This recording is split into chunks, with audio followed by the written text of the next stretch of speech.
मैं एक उदाहरण देता हूँ आपको। पहले अभी मुझे 2 दिन पहले एक फ़ोन आया था, एक भाई का फ़ोन था।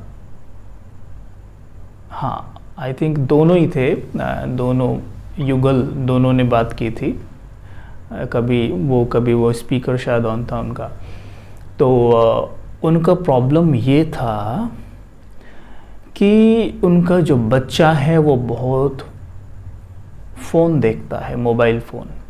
ठीक है, आजकल देख रहे हैं सभी के बच्चे बहुत ज़्यादा देख रहे हैं, इवन बड़े भी मोबाइल फ़ोन में घुसे रहते हैं बिना कारण। वो बस स्क्रीन पे उंगली चलती रहती है, संस्कार जैसा पड़ जाता है। कभी आप नोट कीजिएगा कि सपोज़ करो आप प्राणायाम या ये हम योगा एक्सरसाइजेज वगैरह करते हैं जैसे थोड़ी बहुत, कभी वहाँ भी हम जाएं और फ़ोन अपने पास साथ लेके बैठ जाएं, तो आप देखेंगे कि अपने आप एक ऐसा संस्कार पड़ गया है कि बार बार फ़ोन पे उंगली जाती है। इससे बेहतर है कि फ़ोन को अपने से दूर ही रखा जाए तो अच्छा रहेगा। एक संस्कार पड़ गया है, और जब ये प्रैक्टिस हम 7-8 दिन करेंगे लगातार फ़ोन से दूर रहने की, तो हम पाएंगे कि हाँ, अभी हम बिना फ़ोन के रह सकते हैं, या फ़ोन को हम ज़्यादा यूज़ किए बिना भी रह सकते हैं। ठीक है, तो अब उन्होंने मुझे फ़ोन किया तो उन्होंने बताया कि उनका बच्चा बहुत ज़्यादा फ़ोन देखता है और बहुत एक बड़ी प्रॉब्लम हो गई है। बताइए क्या प्रॉब्लम हो गई है? तो भाई साहब, आपको तो पता ही है कि फ़ोन पे कुछ भी आता रहता है। हम तो बड़े हैं तो हम तो वो चीज़ें अवॉइड भी कर देते हैं, या हम कभी कभी देख भी लेते हैं। अच्छा, तो हमने पहले उनसे पूछा आपने ज्ञान लिया है क्या? तो कहते हैं कि नहीं जी, हमने ज्ञान नहीं लिया है, हम आज पहली बार ही हमने YouTube पे वीडियो देखा, और लकीली हमें आपका कॉन्टैक्ट नंबर भी मिल गया किसी के द्वारा। हमारे पड़ोस में ही वो BK, मतलब ज्ञान BK हैं वो, उनसे हमें मिल गया लकीली। तो हमने कहा अच्छा, प्रॉब्लम बताइए क्या है? तो उन्होंने बताया कि उनका जो बच्चा है वो उन्होंने किसी ऐसी ही रॉन्ग एक्टिविटी में देख लिया है। मतलब बच्चे की उम्र भी ज़्यादा नहीं है, बच्चे की उम्र भी बहुत कम है, लेकिन उसके बावजूद भी उन्होंने उसे कुछ गलत हरकत करते देख लिया। I mean it was related to lust.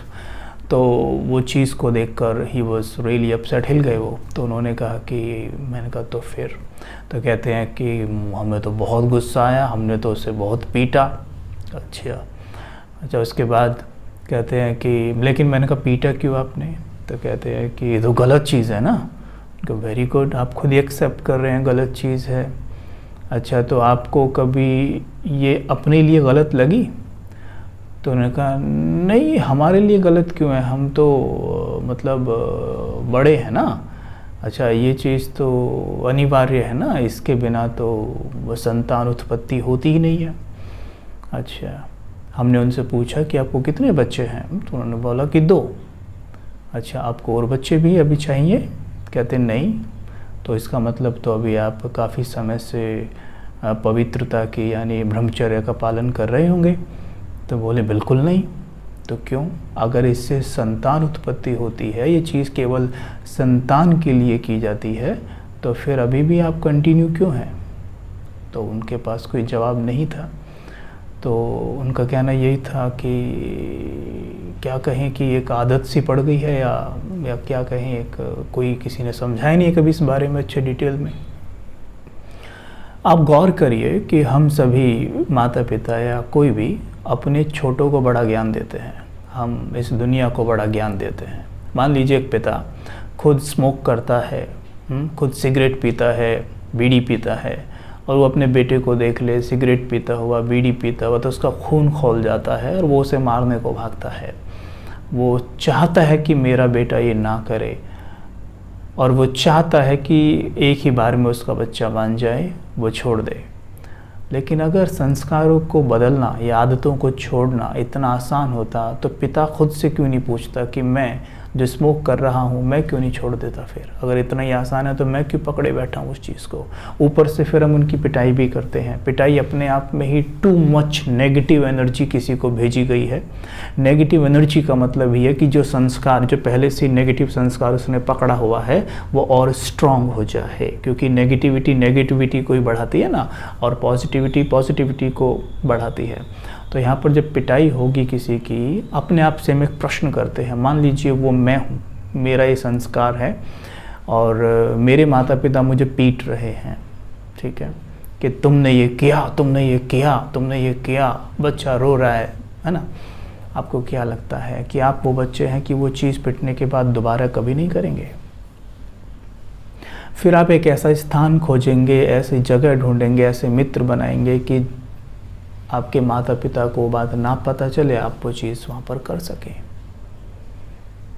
हम सभी जो भी कुछ हम कर रहे हैं माइंड प्रोग्रामिंग के थ्रू ही तो करते हैं, जो हमारे माइंड की प्रोग्रामिंग है। और पिटाई के दौरान तो माइंड की प्रोग्रामिंग कहीं हुई ही नहीं कि ये चीज़ किस तरह से हमारी बॉडी को नुकसान पहुंचा रही है। एक सेकंड में बच्चा ये कह सकता है, और उस अवेयरनेस उसको है कि आप भी तो खुद ये चीज़ों में इन्वॉल्व हो, आप हमें कैसे कह सकते हो। तो सबसे पहले अगर हम किसी को कोई भी ज्ञान देना चाहते हैं तो बहुत ज़रूरी है कि वो चीज़ सबसे पहले हमारे अंदर खुद हो। इसको कहते हैं परमात्मा धारणा की शक्ति। जब तक धारणा की शक्ति हमारे अंदर नहीं होगी तब तक कोई परिवर्तन आने वाला है नहीं, ठीक है। चाहे आप किसी को कितना भी पीटो, कितना भी मारो, हम सभी अनुभवी हैं। अज्ञान काल में कुछ कुछ कमियां हम सभी के अंदर थी, है ना। ऐसी कमियां थी जिन्हें बहुत लोगों ने हमें बोला कि इन्हें छोड़ दो, छोड़ दो। शायद हमने उसके लिए मार भी खाई, लेकिन हम छोड़ नहीं पाए, क्योंकि पीटने वाले यानी मारने वाले या समझाने वाले जो थे वो थे जिनके जीवन में खुद वो धारणाएं नहीं थी। और जिनके जीवन में धारणाएं नहीं होती वो आपको एक्सप्लेन करें या वो आपकी पिटाई करें व्हाटएवर, तो आपको धारणा शक्ति उनसे नहीं मिलती। और धारणा शक्ति ना मिलने के कारण हम उन संस्कारों को बदल नहीं पाते हैं। वहीं जब परमात्मा पिता है जो कि परफेक्ट हैं, उनमें कोई कमी ही नहीं है, उन्होंने हमें पढ़ाना शुरू किया, हमें ज्ञान दिया, परमात्मा महावाक्यों की स्टडी शुरू की, हमने उनसे कनेक्शन जोड़ा। वही संस्कार जिनको छोड़ना हमारे लिए असंभव लगता था, आज वो ऐसे छूट गए जैसे कभी हमारे अंदर थे ही नहीं। हम सभी अनुभवी हैं ना इस चीज़ के। तो देखिए, इस बात का हमें विशेष ध्यान देना है कि अगर हम किसी को कोई टीचिंग्स देना चाहते हैं, कुछ समझाना चाहते हैं, सिखाना चाहते हैं, ये बहुत बहुत ज़रूरी है कि वो चीज़ सबसे पहले मेरे अंदर आ जाए। कई बार माता पिता कंप्लेन करते हैं, मेरा बच्चा ऐसा करता है, वैसा करता है, बहुत सारे फ़ोन कॉल्स आते हैं, मैसेजेस आते हैं। ये बात का विशेष ध्यान देना है कि वो चीज़ मेरे अंदर हो। मेरा बेटा बहुत गुस्सा करता है, मेरी बेटी बहुत गुस्सा करती है, खुद से पूछना है गुस्सा मुझे तो नहीं आता है। अगर मैं टू मच एंगर से घिरी हुई हूँ या घिरा हुआ हूँ तो फिर संतान तो वही करेगी ना, क्योंकि वाइब्रेशन तो वही फैल रहे हैं घर के अंदर। जैसे आप मंदिर में जाते हैं तो कैसे अपने आप मन शांत होने लगता है। आप एक व्यक्ति को आंखों पे पट्टी बांधकर बिना बताए भी अगर आप टेम्पल या ऐसे स्थान पर ले जाएं जहाँ पे मेडिटेशन होता है, या आप जैसे हमारे यहाँ पे सेवा केंद्रों पर या मधुबन में आप ले जाएं जहाँ पे टू मच मेडिटेशन होता है, आप उसकी आंखों पे पट्टी भी बांध देना और उसे बिना बताए लेकर जाएं तो भी उसका मन एकदम शांत होने लगेगा वहाँ जाते ही, है ना। जब पट्टी खोलेंगे तो देखा हो यहाँ था मैं, इसलिए तो मेरा मन इतना शांत हो रहा है, क्योंकि वहाँ के वाइब्रेशंस। और वो वाइब्रेशन बने कैसे हैं, क्योंकि वहाँ पे जितने भी व्यक्ति जाते हैं उनके मन एक ही थॉट क्रिएट कर रहे हैं, I am a peaceful being, I am loveful being, I am a powerful being. वहीं पे अगर आप किसी ऐसे स्थान पर जाइए, जैसे मॉल में जाइए, मॉल में जाके आपका मन शांत नहीं होता है, मॉल में जाके मन की गति तेज़ हो जाती है। क्यों? ये परचेस कर लूँ, वो परचेस कर लूँ, चाहे मेरा बजट भी ना हो, मैं तब भी ये सोचता हूँ। कारण क्या है? क्योंकि वहाँ जब भी कोई जाता है, यानी जितने भी मन वहाँ पहुँचते हैं वो यही सोचते हैं, ये परचेस कर लूँ, ये परचेस कर लूँ, ये परचेस कर लूँ। यानी जैसे स्थान पर आप जाएंगे वैसे ही आपके थॉट चलने लगते हैं। अब इस बात पर विशेष गौर करिए, तो जिस घर में गुस्सा बहुत हो रहा है, यानी काम, क्रोध, मोह, लोभ, अहंकार से संबंधित चीज़ें बहुत ज़्यादा हो रही हैं या जितनी भी हो रही हैं, तो उनका असर बच्चों पर पड़ता है। और बच्चों की जो कैचिंग पावर होती है ना, वाइब्रेशंस को पकड़ने की क्षमता हमसे भी ज़्यादा होती है, क्योंकि वो प्योर होते हैं, उनमें अभी ये चीज़ें डेवलप नहीं हुई हैं। हर चीज़ को कैच करने की पावर बहुत फास्ट होती है बच्चों की। तो इस पर सभी विशेष ध्यान देंगे। ये एक धारणा की छोटी सी बातें थी, बट बहुत गहरी बातें हैं। सभी विशेष ध्यान दें कि हम अगर चाहते हैं अपने बच्चों में चेंजेस लाना, तो सबसे पहले स्वयं में चेंज लाएं। आज इस धरती पे किसी कोने में, आज इस धरती पर किसी भी कोने में कहीं भी किसी के साथ लस्ट से संबंधित कोई ऐसी हरकत हो रही है या उसका शोषण हो रहा है, उसके जिम्मेवार हम हैं। अगर किसी कोने में कोई व्यक्ति की पिटाई हो रही है, उसका शोषण हो रहा है, उस पर क्रोध बहुत ज़्यादा किया जा रहा है, उसके जिम्मेवार हम हैं। क्योंकि अगर हमने वो थॉट भी क्रिएट किया है ना, तो उसके वाइब्रेशंस हमने चारों तरफ फैलाए हैं और वो वाइब्रेशन सभी मनों पर असर डालते हैं, लेकिन सबसे ज़्यादा उस मन पर असर डाल जाते हैं जिस मन की इमोशनल इम्यूनिटी कमज़ोर होती है। जैसे तन की इम्यूनिटी कमज़ोर होती है तो क्या होता है, अब आप दिल्ली में 20 लोगों को लेकर आइए, है ना, सबकी इम्यूनिटी अलग अलग है, ठीक है, किसी का इतना किसी का इतना, तो जिसकी कमज़ोर होगी उसी पोल्यूशन में वो बीमार हो जाएगा, जबकि दूसरा झेल जाएगा, टॉलरेट कर लेगा। सेम इमोशनल इम्यूनिटी होती है, किसी की बहुत लो होती है, किसी की हाई होती है। इसकी लो होती है ना, और उसको आप ऐसे स्थान पर ले जाएं जहाँ पर काम क्रोध से संबंधित कुछ ज़्यादा हो रहा है, तो वो मन तुरंत उसके प्रभाव में आ जाएगा और ऐसी हरकतें करेगा। तो जो लोग चारों तरफ आज ये हम कहते हैं रेप वगैरह इन सब चीज़ों को कहते हैं ना, इन सब के ज़िम्मेदार कहीं ना कहीं हमें खुद से पूछना है कि कहीं हम तो ऐसे थॉट क्रिएट नहीं कर रहे हैं, कहीं हम तो वातावरण को पल्यूट नहीं कर रहे हैं। अगर मैं बिल्कुल एक थॉट भी क्रिएट नहीं करता काम से संबंधित, क्रोध से संबंधित, तो एक्चुअल में आई एम द वन जो इस संसार को बदलने में सबसे बड़ा कंट्रीब्यूशन कर रहा है। आई एम द वन, तो हम कह सकते हैं I am an angel. Angel ये है, ठीक है। तो जहाँ कहीं भी कुछ हो रहा है उसके ज़िम्मेवार हम हैं। दूसरों को दोष देने से कुछ नहीं होगा। बैठ गए टीवी के सामने, फ़ोन के सामने, बताओ लोग कैसे कैसे हैं, बच्चों को भी नहीं छोड़ रहे हैं, फलाना ढिमका। लेकिन हमें खुद चेक करना है कि क्या हम इससे मुक्त हैं। चलो तन के लेवल पे मुक्त हो गए, ब्रह्मचर्य का पालन कर लिया, लेकिन मन के लेवल पे मुक्त हैं, हमें थॉट पे नहीं आता उस चीज़ का। चेक करना है, और आता है तो हमें इस बात पर विशेष ध्यान देना है, हमारा अगला ही थॉट बहुत प्योर होना चाहिए ताकि उसकी बैड एनर्जी को नष्ट कर दे। ये हमारी आज विशेष डिस्कस था, इस पे मेडिटेशन करते हैं। तो अपने आप को अलर्ट मोड में लेकर जाएंगे और मस्तक के बीच में यहाँ पर फोकस कर लीजिए।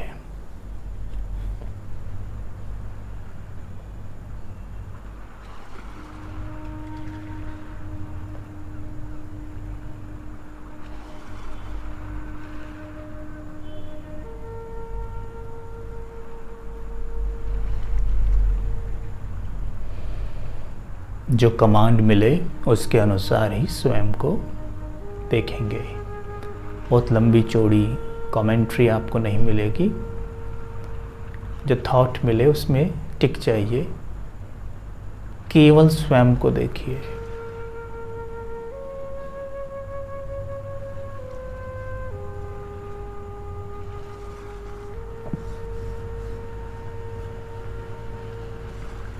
केवल स्वयं को देखिए।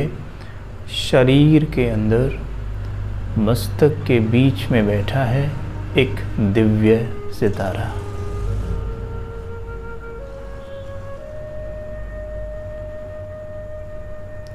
मस्तक के बीच में बैठा है एक दिव्य सितारा।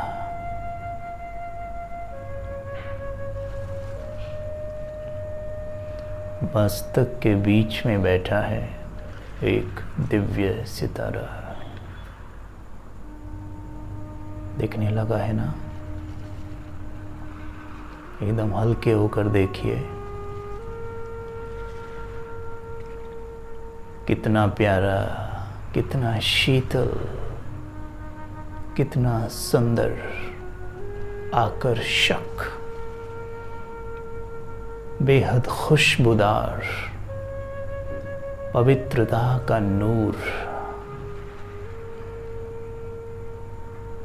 ये पवित्रता का कोहिनूर।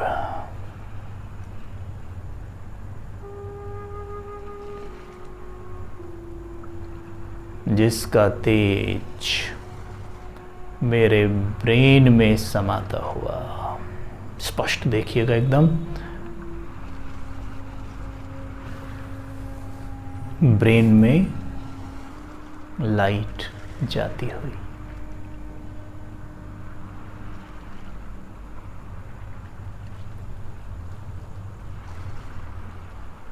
अनुभव हो रहा है ब्रेन में शीतल प्रकाश समाता हुआ।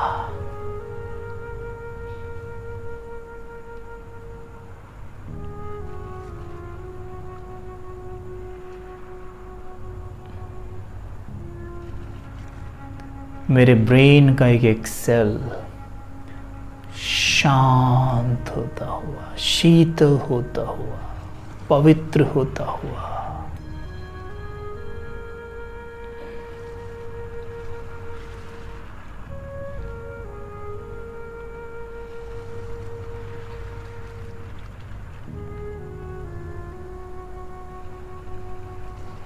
ये पवित्र लाइट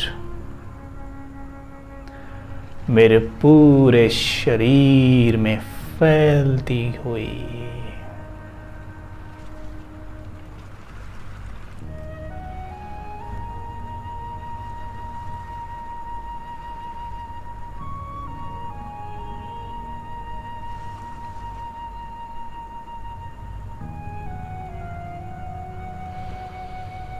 जैसे कमरा प्रकाश से भरा हुआ हो,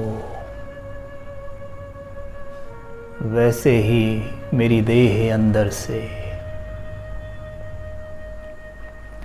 पवित्र प्रकाश से भरी हुई है।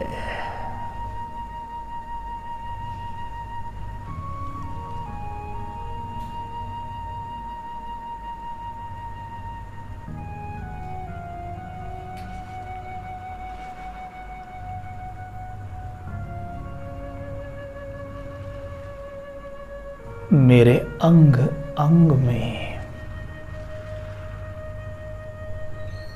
पवित्र प्रकाश भरकर अंग अंग को शांत कर रहा है।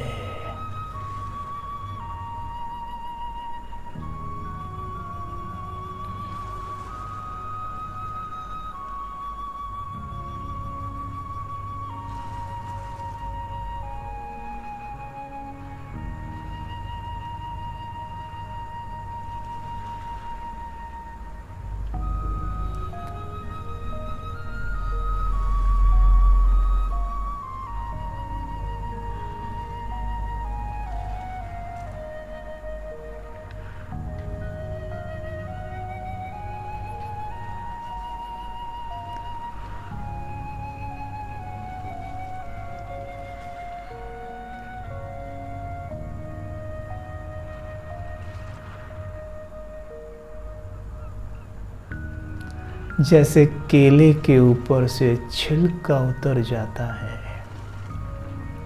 अंदर से केला निकल आता है, वैसे ही इस फरिश्ते स्वरूप के ऊपर से ये देह रूपी छिलका उतर जाता है। ये देह उतर चुकी है मुझ फरिश्ते से, बच गया शेष मैं फरिश्ता, पवित्रता का फरिश्ता।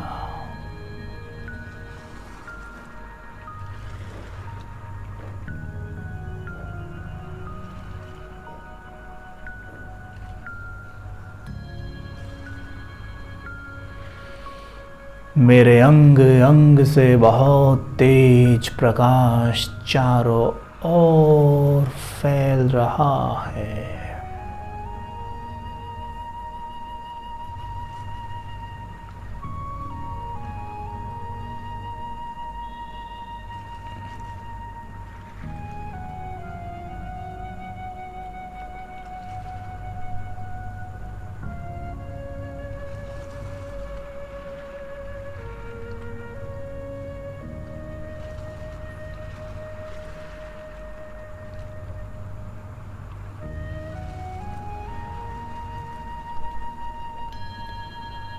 जैसे सूर्य का प्रकाश चारों ओर फैलता है, वैसे मुझ फरिश्ते का प्रकाश चारों ओर फैल रहा है।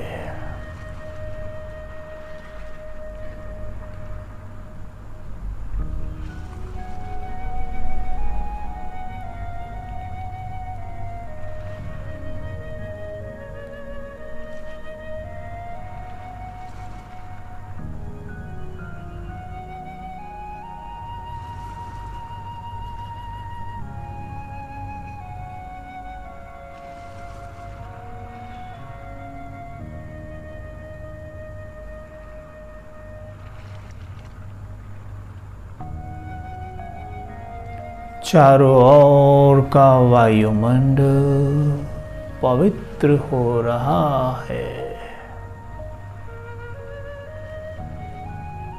आत्माओं के चित्त में जो काम विकार की जो बीमारी बैठी है, ये बीमारी भाग रही है।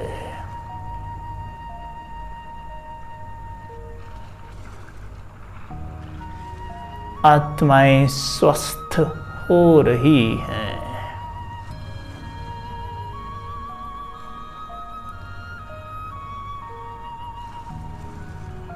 सबके मस्तक पर देखें, पवित्रता का बल्ब चमक रहा है।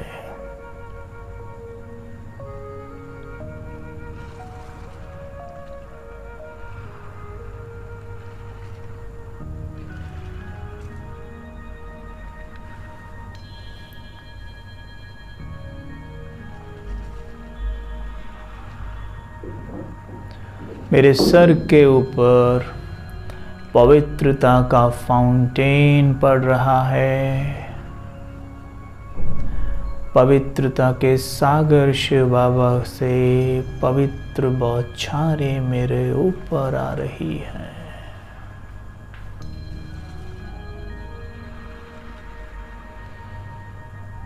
मैं शांत हूँ, सुखी हूँ, भरपूर हूँ।